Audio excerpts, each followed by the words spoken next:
कसम अल्लाह नक्शा बदल देंगे, हालात बदल देंगे।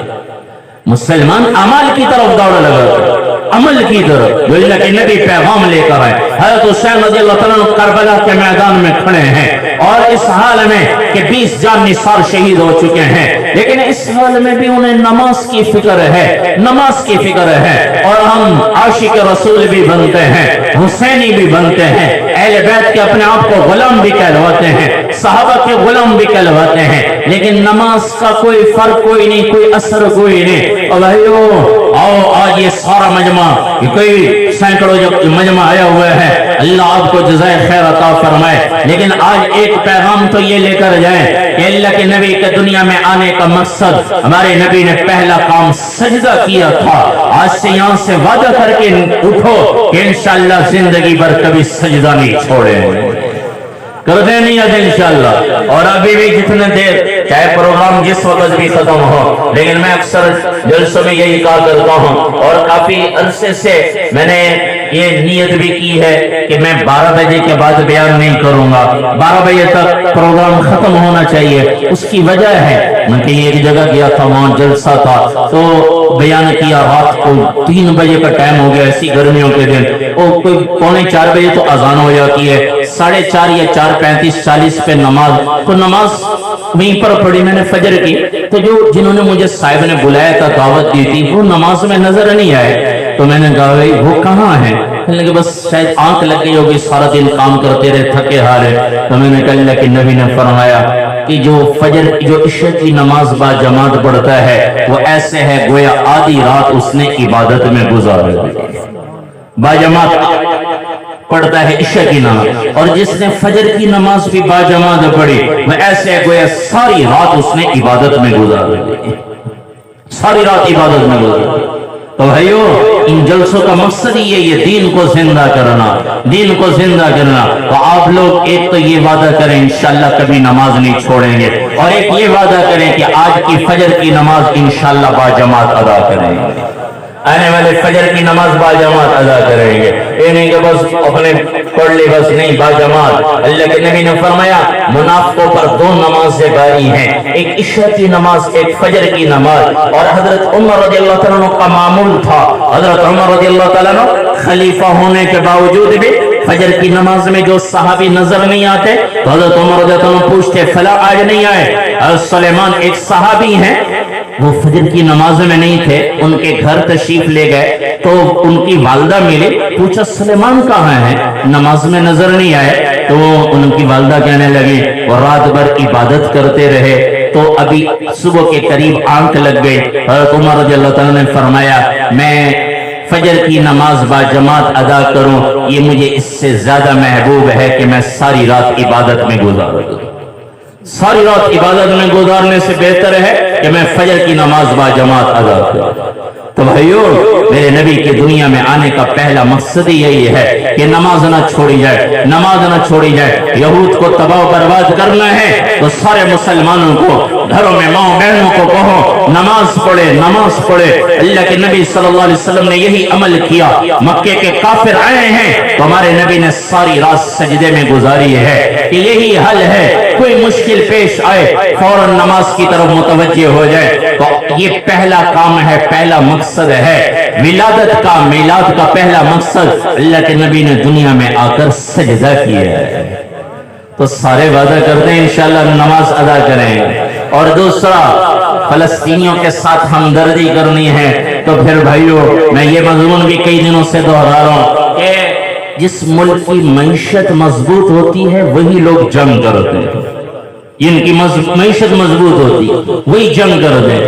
और ये जो यहूद फलस्तीनियों पर जुल्म डाले, किबला अव्वल में भी जिन्होंने नमाजियों पर और नमाज के लिए आने वाले लोगों पर जिन्होंने फायरिंग की, गोले बरसाए और उन्हें शहीद किया, शेलिंग की उन पर, ये वो किस वजह से कर रहे हैं? उनकी मईशत हम मुसलमानों ने मजबूत की। हम मुसलमानों ने 2019 के अंदर एक सर्वे हुआ पाकिस्तान का, اس سروے کا نتیجہ یہ نکلا کہ 2019 کے سال میں، ایک سال میں پاکستان کی قوم جو کلمہ پڑھنے والے لوگ ہیں، انہوں نے ایک سال میں 2100 ارب کی کوکا کولا اور پیپسی استعمال کی. ایک سال کے اندر 2100 ارب کی کوکا کولا اور پیپسی استعمال کی.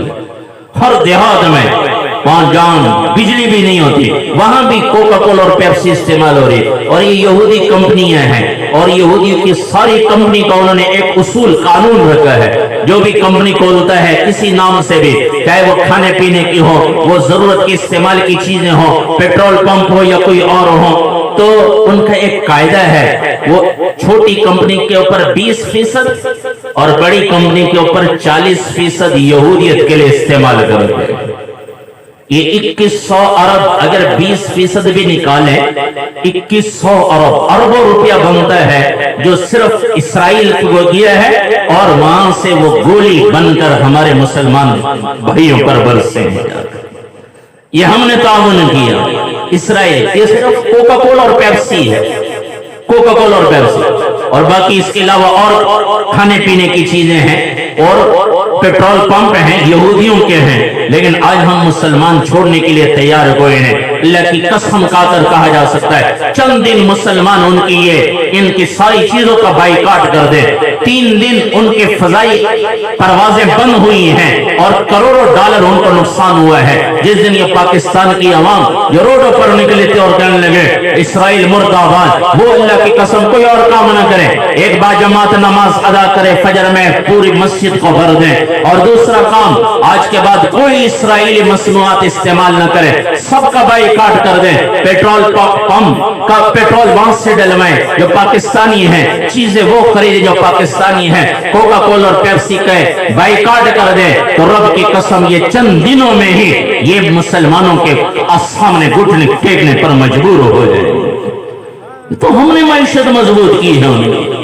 اور ایک آدم پچھلے دنوں بھی میرے سامنے وہ لے کر آئے کوکا کولا، تو میں نے کہا اس کو اٹھاؤ، کیوں ہم فلسطینیوں پر ظلم کریں. انہوں نے کہا مولوی صاحب میرے نہ پیمن نال تھوڑے نہ پیمن نال کیا فرق تھی سی. میں نے کہا افراد سے ہی تو قومیں بنتی ہیں.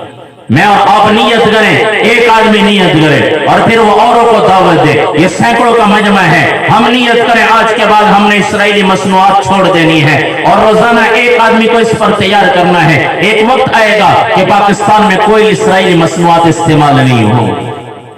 شیخ الحدیث مولانا ذکریہ صاحب رحمت اللہ علیہ نے ایک واقعہ لکھا ہے. ایک درزی تھا جو ظالم بادشاہ کے کپڑے سیتا تھا. تو سفیان ثوری رحمت اللہ علیہ کے پاس وہ درزی گیا، کہنے لگا کہ میں یہ بادشاہ کے کپڑے سیتا ہوں، وہ ظلم کرتا ہے، تو کیا میں بھی ظلم میں شریک تو نہیں کہ میں اس کے کپڑے سیتا ہوں؟ تو سفیان ثوری رحمت اللہ علیہ نے فرمایا تو ظلم میں شریک نہیں بلکہ تو خود ظالم ہے. تو ظالم بادشاہ کے کپڑے سی رہا، خود ظالم ہے تو، اور تیرے ظلم میں وہ شریک ہیں جو تیرے ہاتھ سوئی دھاگا بیچتے ہیں، جو تیرے سوئی دھاگا دیتے ہیں اور پھر تو ظالم کے کپڑے سیتا ہے ظالم بادشاہ کے. تو ظالم ہے، خود اس کے ساتھ ظالم بن رہا ہے، اور جو تیرے ہاتھ سوئی دھاگا فروخت کر رہے ہیں وہ تیرے ساتھ ظلم میں شریک ہیں. تو بھائی اسرائیل تو ہے ہی ظالم، وہ تو یہود ہیں، وہ نبیوں کے دشمن تھے، وہ مسلمانوں کے دشمن ہیں، لیکن ان کے ہاتھ ہم مسلمانوں نے مضبوط کیے ہیں. وہ بھی ظالم ہیں، اور جو ان کی چیزیں استعمال کر کے ان کو مضبوط کر رہے ہیں وہ بھی ظالم ہیں. تو کم از کم آج تو نیت کر کے اٹھیں کہ انشاءاللہ آج کے بعد اسرائیلی مصنوعات کا بائیکاٹ کریں. ہمارے گھر میں کوئی اسرائیلی چیز نہیں آئے گی. ہم فلسطین کے ساتھ یوں ہم کہتے ہیں یہ حکومت نے کیا کیا، فلانے نے کیا کیا. نہیں، ہم مسلمان ہیں، اور ایک مسلمان کو تکلیف پہنچتی ہے تو مسلمان بلبلا اٹھتا ہے. یہ سارے مسلمان ایک جسم کی مانند ہیں، جسم کے ایک حصے کو تکلیف پہنچے تو دوسرے حصے کو بھی تکلیف پہنچتی ہے، سارا جسم بے چین ہوتا ہے. تو ہم بھی بھائیو ان کی اور کچھ نہیں کر سکتے. ایک نماز با جماعت فجر کی نماز، اور دوسرا ان کی تمام مصنوعات کا بائیکاٹ کرتے تو گردنیت انشاءاللہ. تو دوسرا میرے نبی کی دنیا میں آنے کا مقصد، میلاد کا مقصد دوسرا